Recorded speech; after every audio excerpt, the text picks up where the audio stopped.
Oh, let's get ready. As Michael Buffer would say, it's copyrighted, so I have to say that it's Michael Buffer's copyright. Let's get ready to rumble. But with Angelo Cataldi, I can't believe how many people are waiting for this. Well, we'll talk about a lot of things, I'm sure. But before we do that, as always, I want to welcome our great partners. Cut the Cord with Jason, Piazza Property Pros, and Westchester Audi. Cut the Cord with Jason, who offers an incredible service that will save you hundreds of dollars a month. He'll come out to your house, cut your cable off, set you up with less expensive internet service with streaming services, which include all the local and national channels. You'll get all your Philadelphia Pro games, and you'll have a second home down the shore that you can hook up for nothing, if that's, or anywhere you can hook up that home. Jason can set it up, and only one monthly TV bill for both houses. For more information and save lots of money, call Jason today, 215-801-5858. That's 215-801-58. Another great partner, Piazza Property Pros. It's your backyard and you're ready for summer, right? Well, maybe you're not ready. You want a little transformation? Piazza Outdoor and Pro Pool, that's Piazza Property Pros, bringing their expertise directly to you, whether you're dreaming of a new in-ground pool or a pool renovation. They have got you covered. Piazza Property Pros. Over 25 years of experience, they specialize in turning your property vision into reality. Top-notch craftsmanship, unmatched customer service. Unlike other companies, they don't subcontract any of their work. Excavation, hardscaping, fencing, pool maintenance, everything is done in-house by their own skilled team. That's why you can trust to deliver exceptional results on time, within your budget. You can call Piazza Property Pros at 610-566-2608 to schedule your free consultation, or visit them on the internet, piazzooutdoor.com, to learn more. Don't wait. Make your backyard an oasis. And also Westchester Audi, or Audi of Westchester, whichever way you want to put it. Now, with the tariffs in, it's a problem for everybody, but they have vehicles while supplies last where there are no tariffs on all in-stock vehicles. Since Audi Westchester is part of the mainline automotive group, you'll have access to the largest selection of new and pre-owned Audi vehicles in the tri-state area. Stop by Audi Westchester. I actually might stop by this afternoon, this being Saturday. See all their new, the new facility located at 1421 Wilmington Pike. Fun people, nice people, fun experience. Don't wait right now. No tariffs on all in-stock vehicles while supplies last. AudiWestchester.com. That's AudiWestchester.com. All right, let's invite our guest in this morning. You know what? People didn't believe that we could do this, but we're going to do this. Angelo Cataldi. Angelo, welcome. Welcome to the show. I'm sure there'll be some things that I think back to the things that you did to me and maybe the things that I did to you, but we'll get it all out there. We'll get it all out there. Hey, thanks for joining me. Do you miss, the first thing that people want to know, what you're doing, and do you miss being on the radio? Yeah, unlike you, Howard, this is still a ton of fun, and it's obvious you love it. No, I don't miss it. I haven't missed it since the day I left, and I just changed my focus. I wrote my book, and then after I wrote the memoir, I had a little bumpy ride, and I talked to Dr. Joe Fish, a guy I know you know, and he got my brain reset, and now I hang with my grandkids most of the time, and I walk the dog, and I do whatever I want to do, and I don't do anything that requires payment, because then it's like a job. And frankly, it's awesome. But I respect the fact that you're still going strong and still loving it. God bless you. You know, Howard, nothing will ever stop you. I know. You know what? I was close to 4 decades at that radio station. I was the beginning of the purge, I guess we'll call it, with that company, and which was Odyssey. It started with me, and then there was a whole lot of others after that. But it's radio is not the same anymore, and podcasting, and you've done podcasts, is a different world, and that's what people listen to nowadays. Audi told me that the new vehicles aren't even going to have AM frequencies in their cars. And there's a company that, and I've mentioned this before, it's Cumulus, turned off 21 of their radio stations because they can't make money anymore. It's amazing. But so here's the thing: we were both there a long time. You were there, what, 35 years? Right. I was there close to 4 decades. And I just make it clear that I started there before you did, because I started it. Yes, you So I just did. wanted to make that clear. No, I'm kidding. Well, I want to make. I You're don't even right. give a damn. Whatever. If I offend you, I offend you. And you offend me, you offend me. But can you think of things? And I'm going to get right to the meat of the product. By the way, if anybody wants to talk to Angelo, feel free. And we sent out the link, and you can join in. What is it that you didn't like about me? You know, Howard, first of all, let me tell you what I did like about you, because without you, there was no Sports Radio WIP, and we wouldn't have known what to do. You were first. You were the pioneer, right? I've always bowed to you in that sense. And I've always said, you know, Howard set the standard of what we tried for. Be provocative, be entertaining, be funny. All those things that you were doing before there was a sports radio station anywhere, that was this recipe for success. So without what you had done, WIP Sports Radio would not have been nearly as successful, because you showed us how to do it. So I'll give you, that's more important than any of the feuds we had over the years.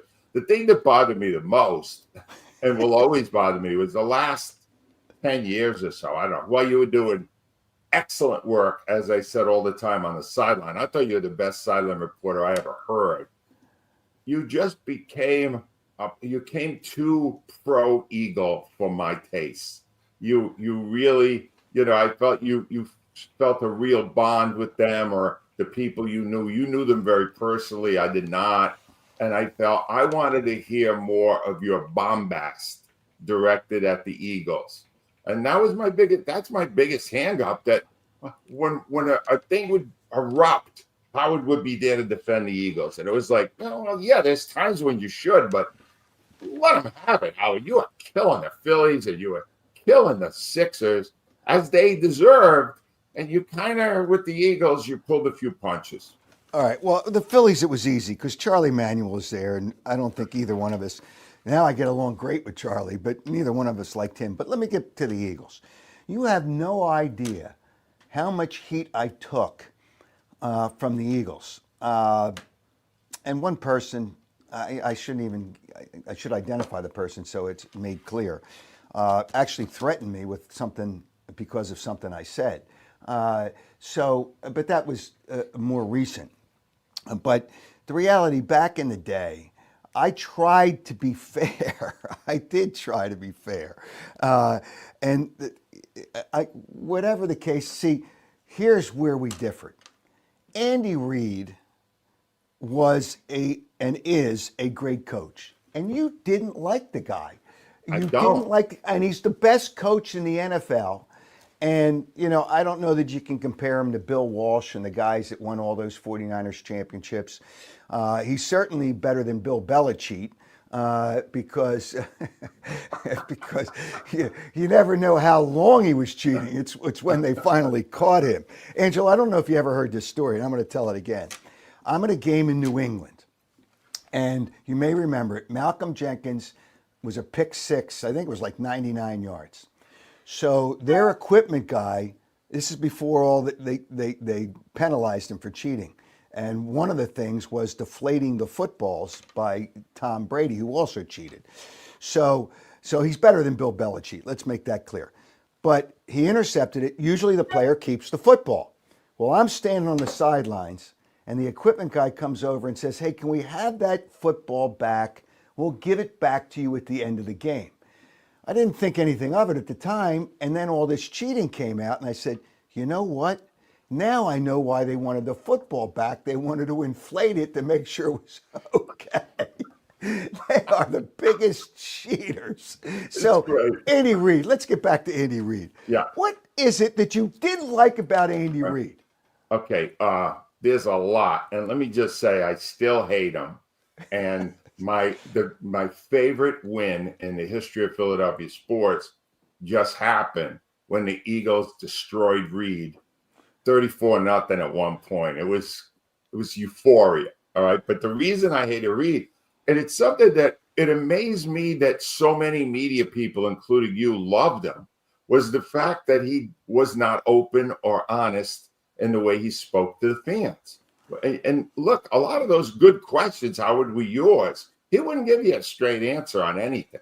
He was just so, he would dismiss Les Bowen. He would take shots at media people. But the guy was just not receptive to questions that would actually, give us some information. And when Doug Peterson came, Doug Peterson answered questions. Well, he didn't answer all of them. I mean, Enough I had to with it. press him. I got in trouble. I got in trouble. It was a game against Cincinnati where they got smoked, and I knew they quit. So earlier in the news conference, he said everybody played hard, and it was just eating at me through the news conference. So finally, I says, Doug, can you really tell me? I didn't use the word quit. That everybody on your team played hard. And he thought about it for a second. He says, no, I can tell you that not all of them did play hard. And I'm telling you, I was told, why did you ask that question? What do you mean, why did I ask that question? Nobody knows this at the time. I got buried by a couple of people there. I was like an outcast, and I was still on the sidelines. But, who was it? John Lynch, who was working for Fox at the time, and I had him on my pregame show on Channel 29. And before we go on the air, I always ask the guy, hey, what did the guy say in the production meeting? And he says, you know what? Doug Peterson told me he was so happy you asked that question. But I got heat from other people because he wanted an opportunity to get it out there. And a lot of players were happy about it, the ones that played hard. So, I mean, but Andy Reid, when he had a news conference, he didn't want to say anything. He yelled at me one time because I knew when they blamed him for time management. And that's because L.J. Smith, who was a tight end, was lined up on the wrong side. So McNabb was trying to get him back to the other side, trying to do it, and the play clock was running down, so Andy goes down timeout. That wasn't his fault. So now I knew what happened. He called me, Andy Reid did, and yelled at me, why did you identify what the problem was? Because that's my job. And, I announced an injury 2 hours before he was at his news conference. It was the linebacker, Stuart Bradley. He called me. He started yelling at me. What are you doing? I have to announce the injuries. So I took heat from him, but I know he respected me in the end because I was just doing my job. But he didn't want to say anything. That's the way everybody is. Do you think Nick Sirianni says anything? Do you think No, he doesn't either. I don't like him either. I don't like Sirianni either. That's how I would define it. My favorite Phillies manager was Pete McCannon, who won nothing here. Most people wouldn't even remember him.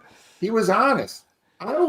Everything that happened in sports when I was there, I interpreted as whether or not it respected the fans. Because the only people I cared about were the people that were listening to the show. And, that worked for me at times. I made a ton of enemies. Most of the people in sports who actually were playing or managing, they hated me. But I wasn't trying to win their favor. I was just trying to do what was right for the fans, which in a way you were too. You were the most, even in your years when you protected the Eagles, you asked the toughest questions. You did do that. And you know what? They kind of expected it because it was Howard Eskin. Well, all right. So here, well, coaches, no coaches say anything anymore. Nick Sirianni is only one of the winningest coaches in football. You didn't like him either. Andy Reid's the best in football. Nick Sirianni, in 4 years, how many guys? I remember we did a debate. It was in the afternoon, and it was Andy Reid's second year, and you were killing him already.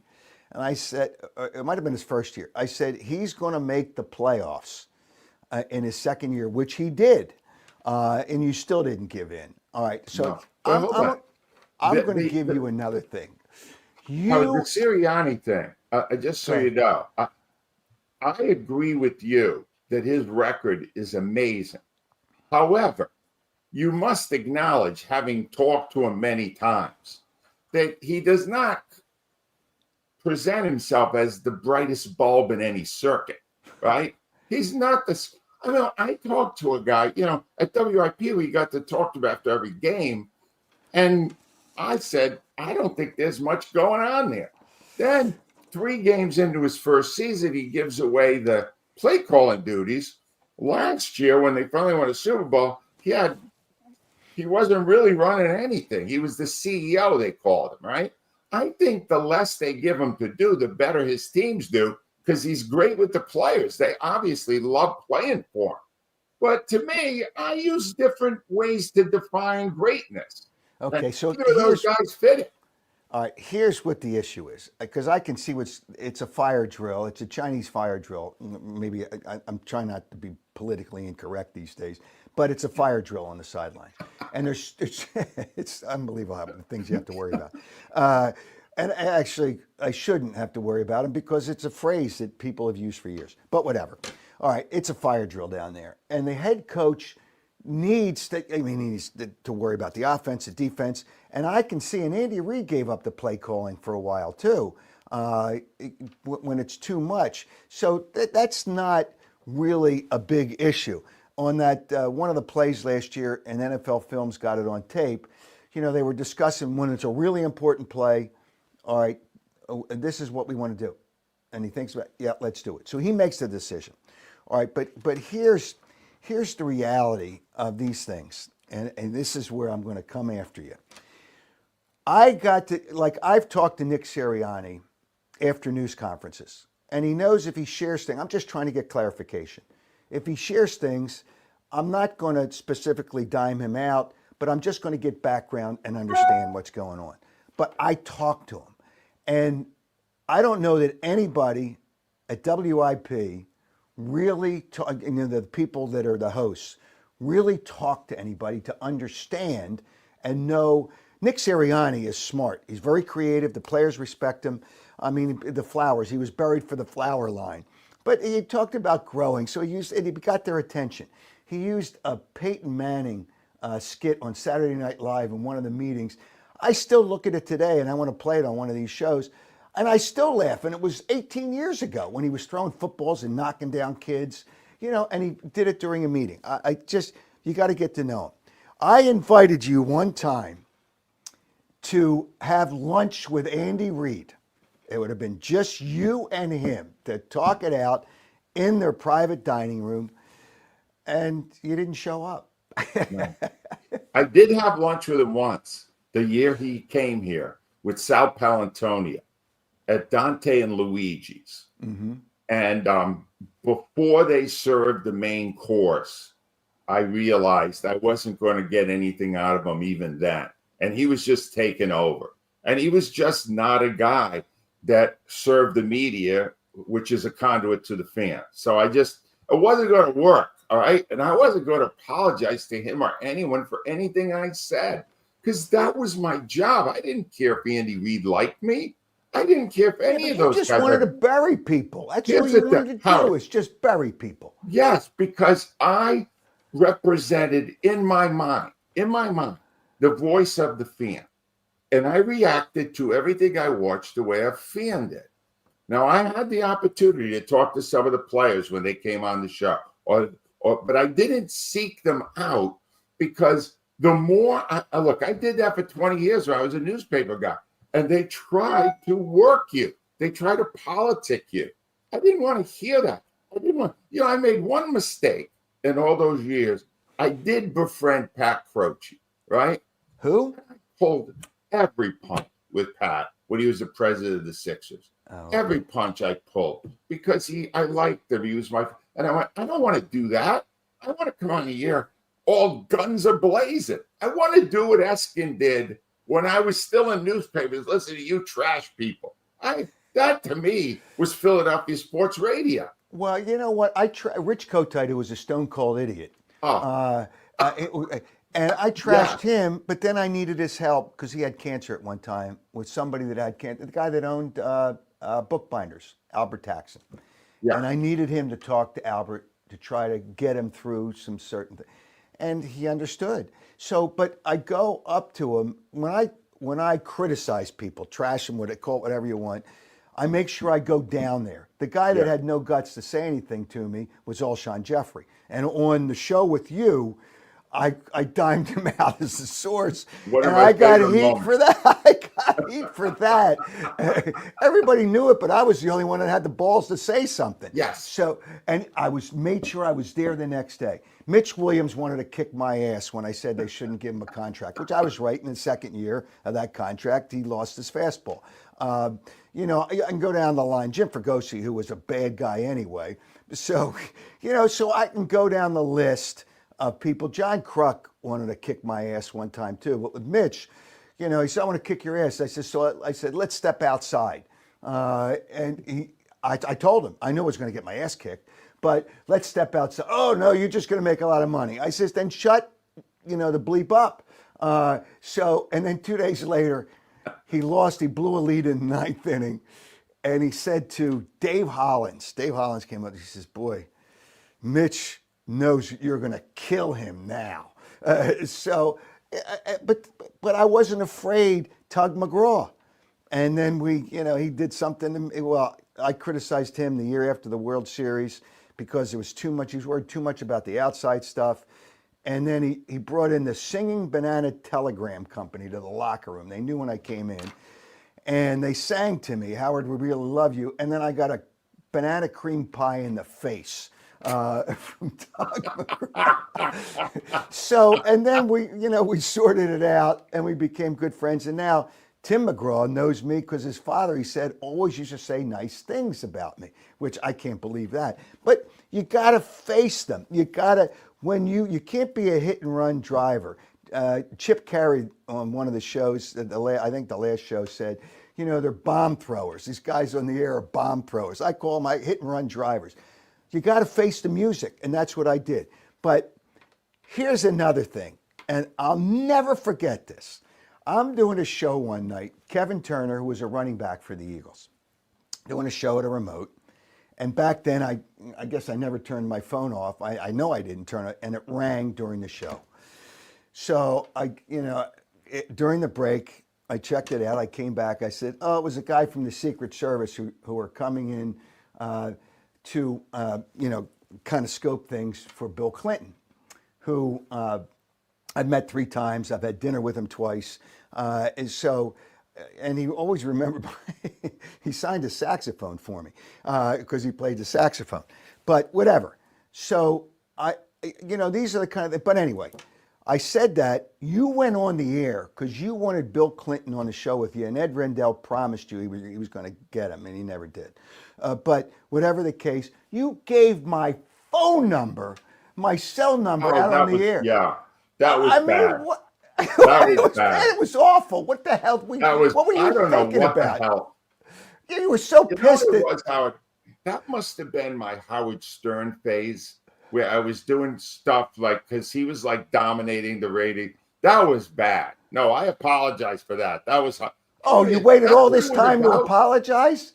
Kevin Turner? That's what it was about. Well, Kevin Turner, I was on the air with Kevin Turner, and the call came during the show. So during the break, I checked and called the guy back, and I called the secret. I was friends with the Secret Service. How dare I do that? What a jackass. See, I could attack myself, too. That was rare. That was rare. That was bad. No, that was not. That was wrong. I mean, there was other things that you did to me. It's just like, but it was. I guess in the end, you kind of got to move past it. But so the problem I had with you a lot of times, you'd bury these guys, and then you wouldn't face the music. And you got to I admit, don't you know. have your reasons why you didn't, but That's I don't your care what the reasons definition were. of the music, Howard. That's your definition. I was a reporter for 20 years. I wrote some nasty stuff and went into the locker room the next day. It wasn't, I wasn't trying. I was giving my opinion. I was paid to give my opinion from the standpoint of someone who knew sports, allegedly, and was looking at it the way a fan did. I didn't need to kiss people's ass all day. You love the fact that you loved having dinner with Bill Clinton. That doesn't interest me. You have always really been impressed by famous people, and you love being in a locker room because you're surrounded by all these, alpha males. I don't care about that stuff. I never did. I didn't define it, didn't define the way I did my job. I did 33 years successfully without facing this music you're talking about. I didn't care about that. In my book, I talked about Bob McCarron. Remember the old coach of the Yes. Flyers? He attacked me, physically attacked me, and would have throttled me if not Tim Kerr, and the biggest guy in the Flyers back then, grabbed his coach and held him back. Ray Ellis in the locker with the Eagles came after me. Greg Garrity got in between. It's not like I didn't face that. In my job as a radio guy, I was just there to give my opinion. I wasn't there the next day to talk to the guy. What do I need to talk to him for? I gave my opinion. That's my Okay, so opinion. I'm going to tell you why I speak to him. A lot of times, I don't even talk about the play, the game. You get to know them as people. So Yeah. every once in a while, No they one. trust you to give you certain information, and they know you're Right. not going to dime them out. But Yeah. I can't tell you how many people I talk to, and a lot of times we don't even talk about their sport. I'll see Mike Trout at the football game. Not once, and his father was always a big fan. And Mike Trout, obviously growing up, knew who I was. So when I see him, he has those seats on the field. Never ever talk to him about baseball. The one time when people wanted him to come to Philadelphia, I said something to him and he just gave me a face. I knew he didn't want to come here because it's too hectic when you come to your hometown. But whatever the case. So I never talked about baseball because he talks about baseball with everybody. So in one of these days, I'm going to have him on the podcast because, and I'll tell you, he's more responsive to text messages almost than any athlete. I'll text them sometimes after a game. Now their manager won't let them use their phones. I don't think he'll let them use their phones in the locker room. But he got back to me almost right away. I mean, but whatever the case may be. But I would never talk to him about his sport. So that's what Yeah. I try to do. Well, I don't. I know I you don't don't. believe in that. All right. If I looked in your phone right now, I would probably be very impressed with the names in there, correct? 5,800 contacts in If there. you looked in my phone right now, it's mainly hoagie shops. All right. I'm not friends with any of these people. But Howard, away now. I'm away 2 years. I don't really have friends. I don't seek out friends. They don't interest me. So we're different people. But you know what this proves? We did it two different ways, but it worked both ways. Did Okay. it work both ways? Yeah, I guess. Well, it did. I mean, both of us were successful, and that was a good thing. And it's just, we came before WFAN, but we weren't in New York, but we weren't full time before WFAN. They said, Yeah, well, they were first. No, they true. weren't. First of all, I did sports talk on an FM station well before those geniuses up in New York. But whatever the case, I want to talk. I think we have a caller, but there's specific guys that I want to ask you about and get your opinion because you haven't been on the radio to talk about it. Do we have that caller, PJ? Is No, but if you promote, people will probably. Oh, okay. He was on, and I guess I just had so many questions for you. Yeah, if people want to ask Angelo a question, the link is up on the social media platforms. All right. Joel Embiid is a very talented player, but I think one of the all-time frauds as a winner, a guy that really wants to do the right things to win a championship. Your thoughts? And I would have traded him years ago, but people, Yeah, how could you do that? What do you think about Joel Embiid? first of all, he really upsets me because he represents the process. He's the biggest prize you got from the process. And I had many a fight with your son, Spike, over this because he is a process devotee. You know what it is? There's a bottom line to it, Howard. He's soft. He's a soft player. He really doesn't, he is not, you've seen the greatest players, right? The people who really, Bobby Clark, right? Mike Schmidt, say that these guys live to win. That isn't Embiid. Embiid does not live to win. Load management, right? In the days, in the earlier times that we were in media, the players wouldn't allow you to sit them when they were healthy. Yeah, it's bull. All right, I don't buy any of that. And he's a soft. He embodies to me what's wrong right now at the NBA. That he allows people to make him as soft as he is, and all he does is he's just an injury waiting to happen now. It's over. You realize now it's too late. That they can't get anything for him now. It's over. Okay. Well, here, and I'm going to talk about this later in the show too.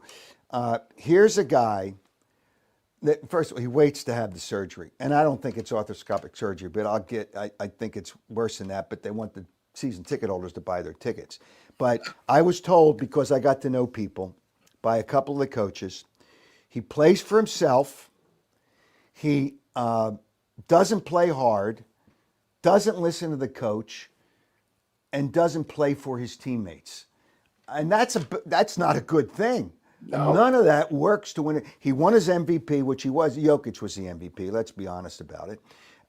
And he won what he considers his championship because he didn't play for his home country of France, played for the United States so he could win a gold. Yep. And I was told that Steve Kerr chose him to be a nice guy and then afterwards was unhappy that he chose him because he never listened to the coach.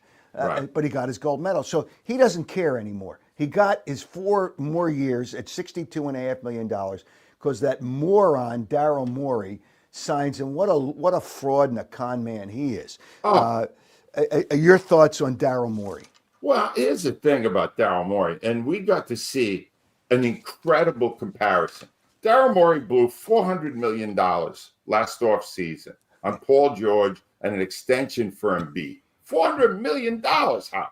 Meanwhile, Howie Roseman brought in Saquon Barkley. He signed Zach Bond. All these moves he made. It's like every move worked. I guess except for the kid from the Jets, the pass rusher, Bryce Hoff. But here's the thing. Right? Daryl Morey, what did he ever win? He won nothing. They had Hinkie here. You and I totally agree on Sam Hinkie. Total fraud, right? Scam Hinkie. It was a Ponzi scheme. You're right. My son is just, we never talk about the Sixers because we can't. Because he still believes that they screwed up Scam Hinkie's process. I mean, no, he sucked. He was awful. And then they got Hinkie's boss. Why? If you don't want Hinkie, you want Morey? Morey is totally overrated. And frankly, I would fire him right now. He's not going to, they can't dig out of the hole he caused. They got no money now. Well, he conned that losing owner into give him a 3-year extension because the owner only cares about the football team. Oh, I'll take care of your basketball team. All right, that's great. I got to address something that I think was a joke, and these guys lived off of what you did for them. The Dirty 30, and nobody even knows what the Dirty 30 is anymore. A bunch of losers. Some smart guys in that group, but together because you go up to the draft and you boo. Ricky Williams wasn't even the first running back taken that year because he wasn't the best guy. Problem. you never got to really know those people.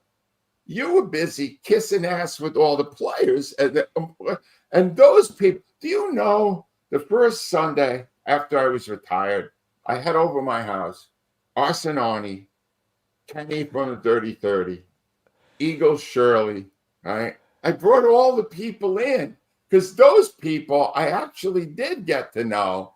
And yeah, we mixed in a few drunks. I'm not going to lie to you. There are a few people that were of dubious repute. But those were the fans of the Eagles. You know that. Howard, you're on the sideline. You see them? You've yeah, but seen you were them. the Pied Piper. You got those people to go up to New York and you convinced them to boo if it wasn't going to be Ricky Williams. Oh, wait, and the wait. mayor at that time, it was Ed Rendell the mayor at that time? Ed Rendell. Yeah, okay. It was And, his he idea, was Howard. clueless too about football.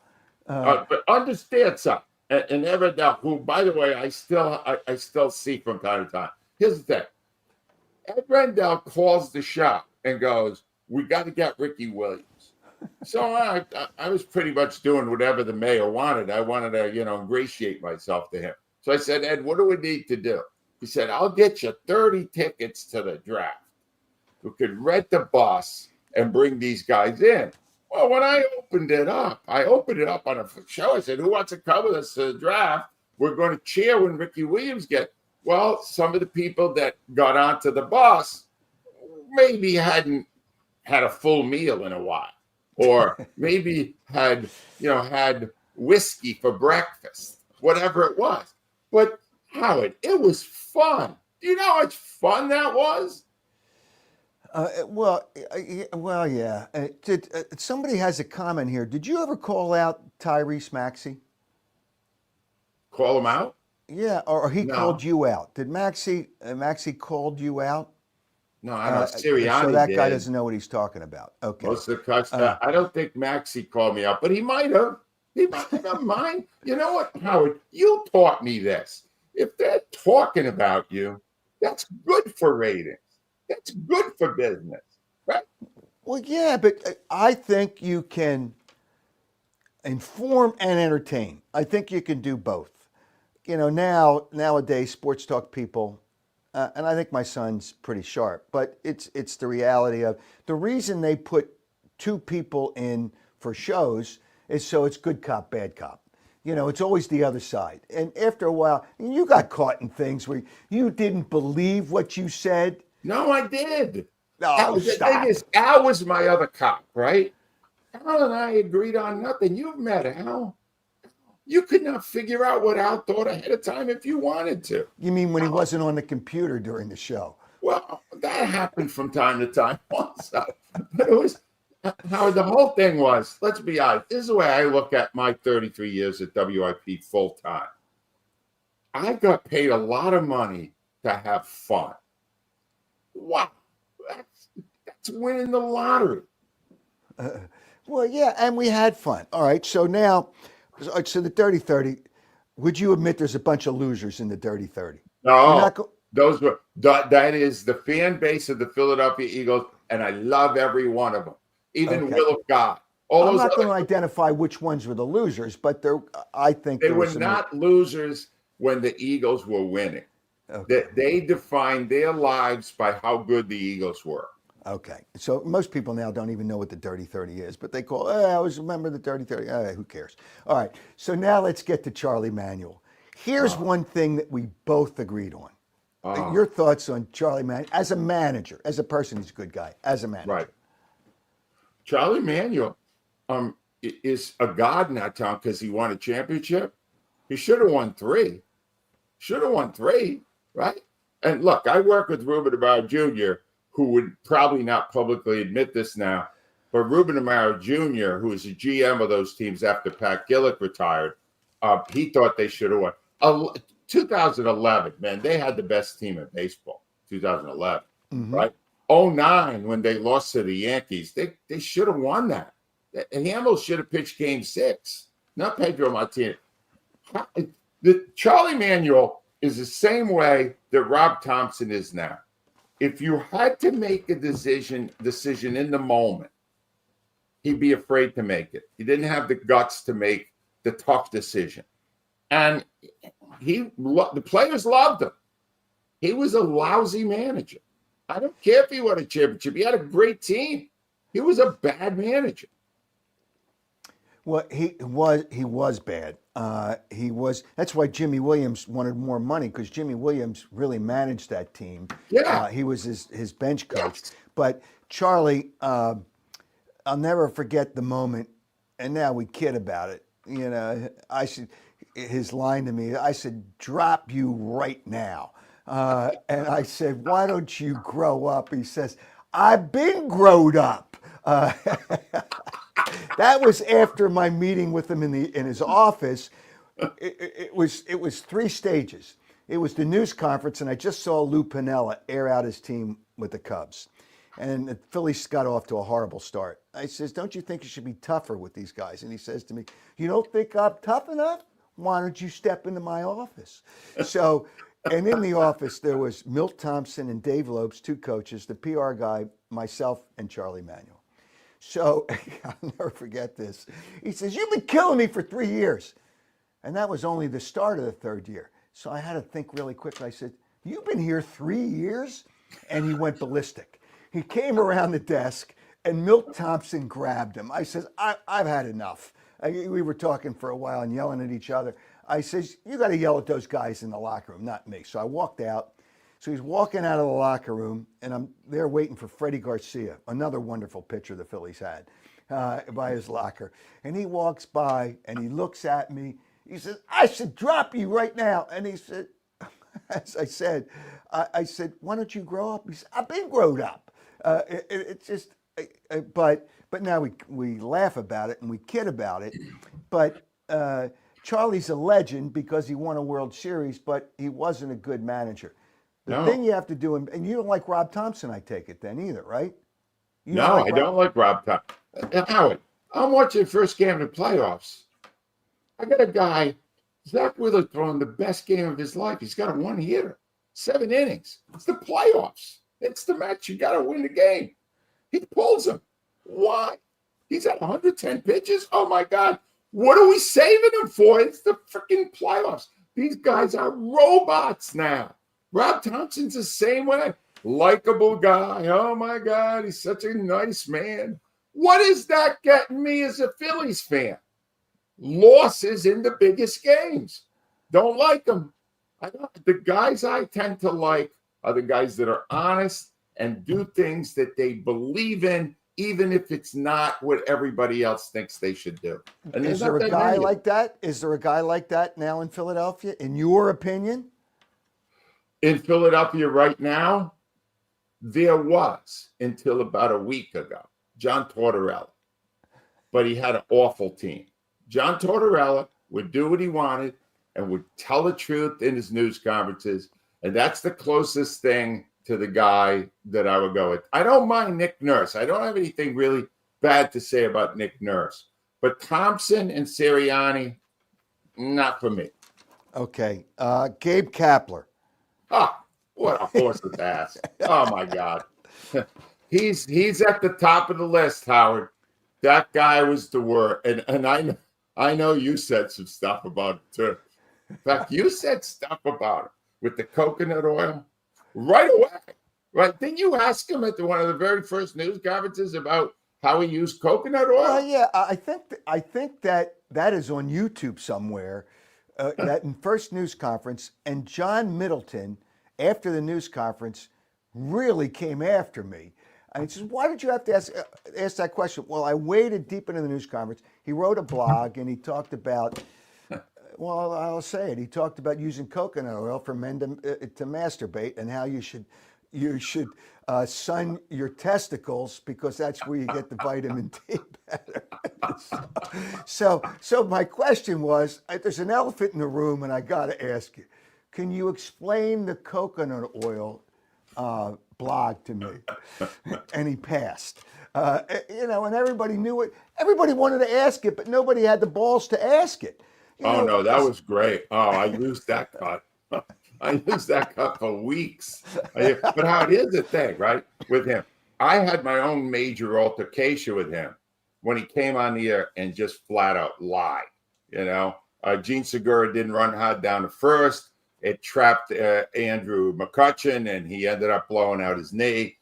And then he came on the show the next day, and Gabe Kapler said that's not the way it happened, et cetera, et cetera. And I actually said to him at one point, you know these games are televised, don't you, Gabe? Yeah, we can watch the games. They're not private. And he didn't give. That guy was the worst. Seriously, that guy. And he was also a bad manager, by the way. But there was nothing about him I liked. Okay, well, we had. I asked him a news conference at a news gathering before the game. He used to do something in his locker room, so I used to go in there with the other people, and a lot of the writers wouldn't ask the questions that needed to be asked. So I asked him about the way he uses bullpen. So he sent me a text right after that, and I sent one right back to him. I says, if you want to address anything that I say to you, do it in person. I don't need a text message. And he did. He came out of his office before the game and he addressed it in person. So I give him credit for that. I mean, I got along with him. He made a donation to the autism challenge that I did with the Eagles. So I give him credit for that. I feel bad for him. He works hard, but he's a little aloof is probably a nice word. All right. One thing that I got to ask you about, the great sports debate. I got to because I want to. The great sports debate. There was one moment, and I was on a few shows. I don't know if you didn't want me on and you only had me on because you were short a guy. I have no idea why you had me on with you guys, because at that time we didn't get along. So I'll never forget a situation with your boy Kurt Schilling. Your boy Kurt Schilling. And I criticized him for complaining. I guess it was about his contract. He didn't play the whole season and he was making at least a couple of $1 million. And back then that was a lot of money. And he went after me. You know, to this day, he still doesn't like me. To this day, he blocked me on Twitter and all that nonsense. Richard Sherman blocked me too. I don't even care if they block me. But did you not really want me on the great sports debate? Well, honestly, I'm going to be honest with you here. The Great Sports Debate was a project put together by Glenn Macnow with 4 people who at the time had almost no TV experience. We didn't know what we were doing in radio, but we knew even less in TV. And we put you on. And frankly, at that point, Howard, you were way bigger than we were. You were around a lot longer. We were just trying to find our way. And you did a lot of TV. You probably worked at almost all the networks at one point. And I started at 3, worked at 10, and then went to 29. Actually, I was the first anchor that Channel 29 hired from Channel 3. It was from Channel 3, and my contract was coming to an end. So I knew I could make the move. But yeah, I did a lot of things. It just right. But here's the thing: it would have been pretty obvious that one of the people on the panel was a bit more experienced than the others. You mean more professional than the others? You mean more professional? Yeah, too. All of it. And we went, Howard, yeah, once in a while we want to bump up the ratings a little, but otherwise let's keep him on. Plus, frankly, you were feuding with me constantly, but you weren't exactly on great terms with the other guys either, right? Like when Missinelli was on there, that wasn't, well, that ended up going awry later maybe, but look, Howard, the whole point is all these feuds, they fed the monster. They made it more fun. People enjoyed it. They took sides. Yeah, but I think sometimes you really meant it when you came after me. Hal, I don't know. I can't remember anymore what I really meant and what I kind of meant. You know what I'm saying? Well, I amplified. You talked about your brain being wired. I didn't know that you had any wires up in that brain for all those years. They were unplugged. Who the hell knew? I learned one thing from this conversation today, and I'm serious because I went through this process. You got to sit down and write a memoir. Seriously, you got to do it, Howard. You got more stories than anybody. All these famous people, the feuds, the fun, you got to write it. All right, I'm I'll sure make you you met them happy. all. I'll make you happy with it. And I'm taking notes and I'm trying to find a writer. I've thought about it, but you got to sit down and Well, take time if to you do that. need my advice, I would be. I once was a writer. I'm happy to You want to send you in write the my right book? direction. Do you want to What's write that? my book? Do you want to write my book? No, I don't. I want to help you write your book. Okay. All right. So here's the thing. Write the book. One of the things, and you'll love this because it's an Andy Reid thing. I'm on the sidelines, and the first down markers is there, and he kind of tripped. He didn't fall. He tripped over the sticks on the sideline. Somebody next to me laughed, and I laughed too. And he saw everything. He saw who I was talking to. He noticed everything. So he said to me, he turned around, he says, "If you laugh again, you're back up in the press box." Yeah. Yes. So, but we had that. And one time, he said, he walks into a news conference. Another time, he walks in, "Don't you dare ask me about," because he heard I had a report on the air about, I forget what it was. "Don't you dare ask me a question about whatever it was in the news conference," because he's walking in the hallway there to go in, and I was standing there. "Don't you dare." And then after the news conference, I walked into his office. I says, "What?" It was something in the game where they were wearing those stupid uniforms with the blue and the yellow, whatever. And I remember that game. And I walked into his office. I says, "What are you doing?" I says, "I'm only trying to get it right, and you're all over me for that bullshit." And I said to him, I says, "You got to let me do what I do because I'm trying to keep it real and straight and honest." And we had a little conversation, and then afterwards it was okay. It's like Boa would yell at me in the locker room, and 30 seconds later we're laughing.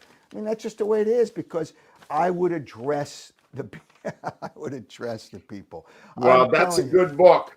A whole chapter on all the stuff that happened when you were on the sidelines. Great chapter. Lots of good stuff. Oh, I I was can told. see the book now, Howard. I can see it. I know. It's just what my title was going to be. Never had a bad day. Yeah. But now I can't completely say that, but the way I say Yeah. it is, never had a bad day, but had some bad moments. Yeah. So as long as the moments are moments and not the days, the things that happened to me were unfair. Everything that happened to me in the last year was unfair, totally, totally unfair and wrong what people did to me. But it's easy Well, because I'm a target. I'm a let me target. give my opinion on this, Howard, because here's what I learned, and here's why one of the reasons I left when I did.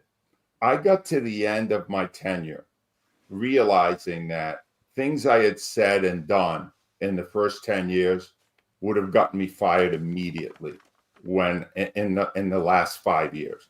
And I was having a hard time judging where the line was.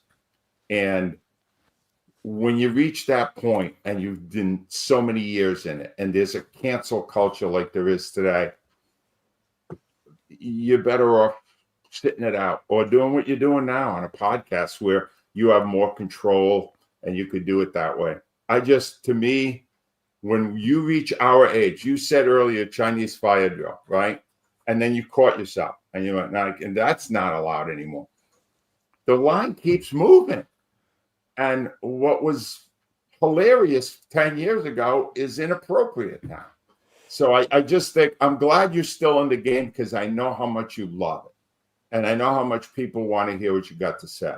And I'm happy to come on here today to just see that you're still Howard Eskin. Because I said it before, Howard, we all have a debt to you.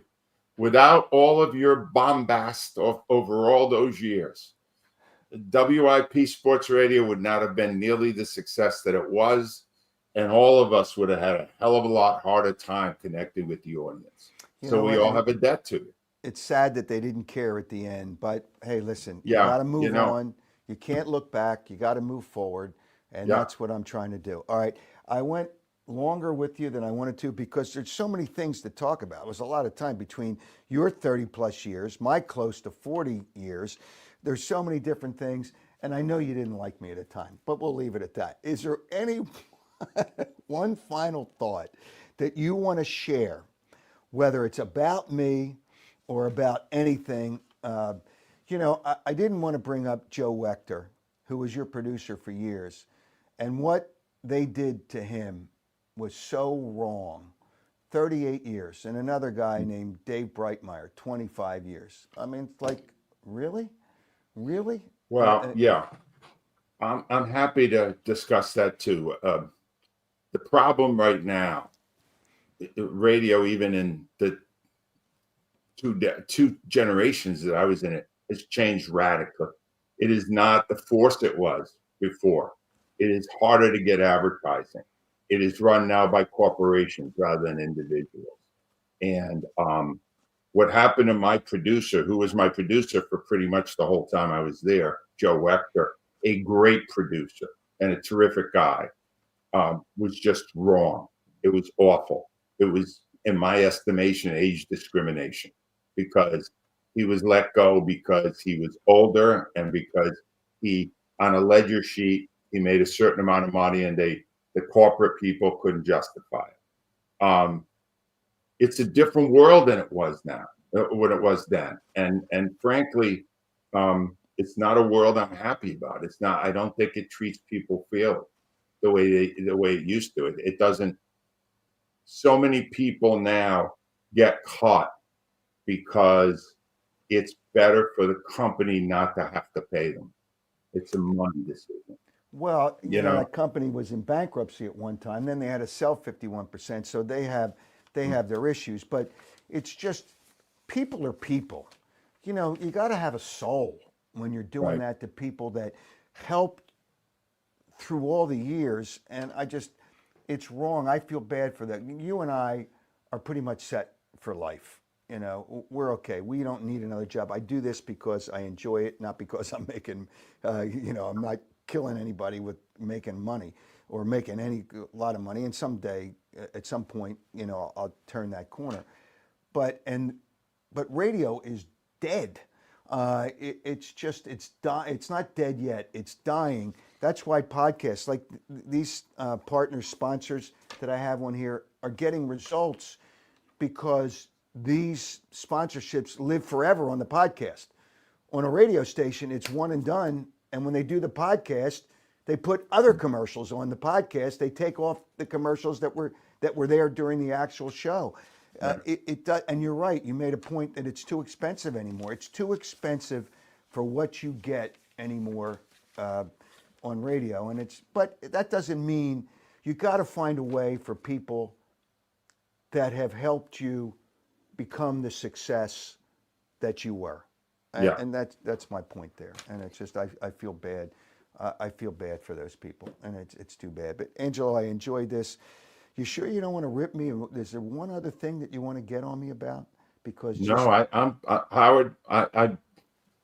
When you get to be my age, it's probably time to put aside all the feuds and just say, I hope you are successful, and more importantly, I hope you're happy doing this. Because when you reach our age, that's really all that should matter. When you get up in the day and go, what can I do today that makes me happy? And obviously this does for you. So I hope you do it for as long as you want. You know what? I will say this. When I do these podcasts, and even with you today, I have fun doing these podcasts. And that's the most fun I have during the week. I do them Wednesday nights at 7:30 live, Saturday mornings 8 o'clock live, because I go everywhere. I miss you on Saturday morning. I miss you. Well done. They're not listening to the station anymore on Saturday morning. But so that's why I do it on Saturday morning. But I have more fun doing those two things than anything that I do during the week. And that, to me, it's all about, if you're not having fun, you're not trying hard enough. That's it. That's what I try to do. Yeah. That's the whole deal. That's what Dr. Fish taught me. Yeah. But Hey, think about the book, Howard. Think about the book. You got a hell of a book in you. I talked to Charles Barkley a lot about having fun, and I can't go, and all these thoughts just keep on popping in my head. You don't like Charles Barkley because he doesn't like you. Am I correct with that? No, I like Charles Barkley as a broadcaster. I don't even remember what I didn't like about him as a player. It's a long time ago. Don't test me. My brain is old. Yeah, and it's not I wired. like them now. It's I not like wired. them now. You're not wired right. Angelo, I do. I mean, you know what? I guess I'm going to admit something. I had fun. I don't know why I would say that. Well, no, it was great. I enjoyed doing it, Howard. And anytime you need me, I'm here for you. And I wish you Okay. nothing but great success. Thanks, Angelo, and thanks, and have a great day. And say hello to your wife. Take care. All right. Sure See you will. later. All right. Take care. Angelo Cataldi. Um, yeah, I mean, I didn't plan to go that long, but there's so many things to discuss.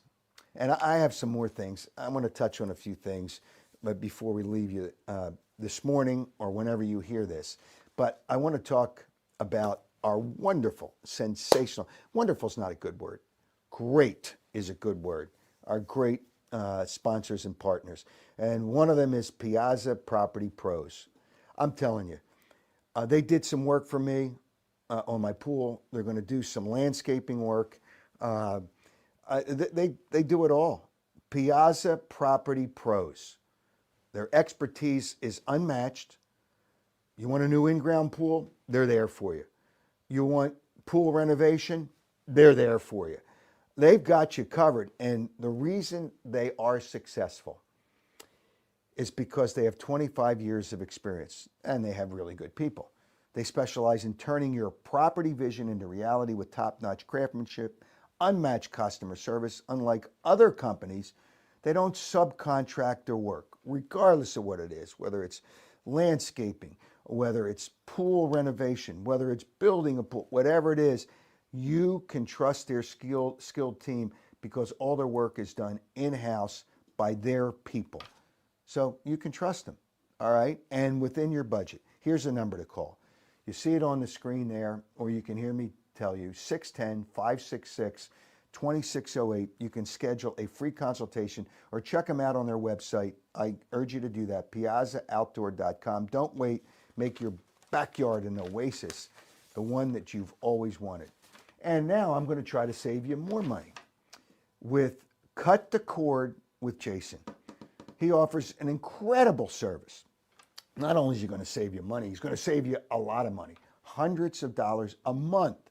He'll come out to your house, cut your cable off, set you up with less expensive internet service with a streaming service, which includes local and national channels. So you'll get all the channels, all your Philadelphia Pro games, and if you have a second home, that gets hooked up and it's no charge at all. And if you want to watch 4 things on your TV at once, assuming your TV setup, your TV is capable of taking that, you can watch 4 things on your TV at once. A bunch of games, another show. Jason can set up anything you want with only one monthly TV bill for both houses. For more information, to save you hundreds of dollars, that's a lot of money. Jason, call him today, 215-801-5858. 215-801-5858.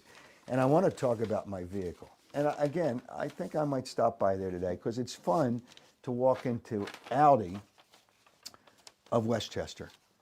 A beautiful showroom, lots of vehicles. Who doesn't like to look at cars? Really, who doesn't like to look at cars? And who doesn't like to have fun looking at cars with some nice people? And I mentioned this before, and I'm not going to mention his name because you have to go in and ask. Their used car manager, pre-owned car manager, has the same first and last name. I've never seen it before, but you can go in and talk to him. But right now, with the tariffs going on, while supplies last, all in-stock vehicles, in stock, no tariffs. And they have the largest selection of Audi vehicles in the area because they're part of Mainline Automotive Group. So they have over 300 vehicles to choose from, located 1421 Wilmington Pike. Don't wait. Right now, no tariffs on all in-stock vehicles while supplies last. AudiWestchester.com. One word, AudiWestchester.com. And you'll have fun when you go there. No tariffs. That's right, no tariffs. All right, the one thing I do absolutely want to touch on. I know the Phillies won Friday night against the Dodgers. That's not really what I want to touch on. They're still not scoring a lot of runs. And, it's early in the season. I know people are 6-1 against one good team. They played one good team, and that was the Dodgers. But what I want to talk about, why the hell did the Sixers wait until the end of the season for Joel Embiid to have arthroscopic, well, they say it's arthroscopic surgery. I don't believe them. And when you think of arthroscopic surgery, it's just a scope. You know, they're going to get people to believe that Joel Embiid's going to play next year a lot of games. You know, I would bet anybody he plays no more than 40 games next year. That's less than half a season. But I don't know that it's really arthroscopic surgery. That's why I never believed them. But what did they wait till the end of the season for? Once you knew he was done for the season, get it done. The Sixers organization, I'm going to tell you, they're going to try to make you believe that Joel Embiid's going to play a lot next season. All right. We, I think, had fun this morning. You can go to my website. If you have questions, you can go to my website, Howard Eskin, or you can put it on the social media, howardeskin.com. I had another prospective sponsor reach out to me this week and wants to be part of this program because people hear you on a podcast. They don't pay attention to you, unfortunately, anymore, or rarely. I shouldn't say it's rarely anymore they pay attention to you. You know, when you have their spots on a radio station. It's just, you know, somebody here says, I thought Joe Hector's departure was really quick and strange. No kidding. You can kind of see what they do. It's just, but whatever. You know, I try to touch on the comments here, and I do want to have people on the air, and we're going to, people probably sensitive to click in, and so, and we'll do that. We'll definitely do that in the future. All right, the next time we're on the air live, excuse me, I'm all choked up here, Wednesday night, 7:30. Thanks for being a part of the Howard Eskin Show, and you will be able to, if you missed any part of the show, get it on the stream on Twitter, Facebook, Instagram, and YouTube. And I urge you to subscribe to YouTube, and it'll let you know. I urge you to subscribe to YouTube, and you can pick up any of the shows on YouTube anytime you want. Have a great weekend if you're listening to me live. Whenever you're listening to me, have a great day and a better day tomorrow. Thanks for being a part of it, the Howard Eskin Show. Have a good day.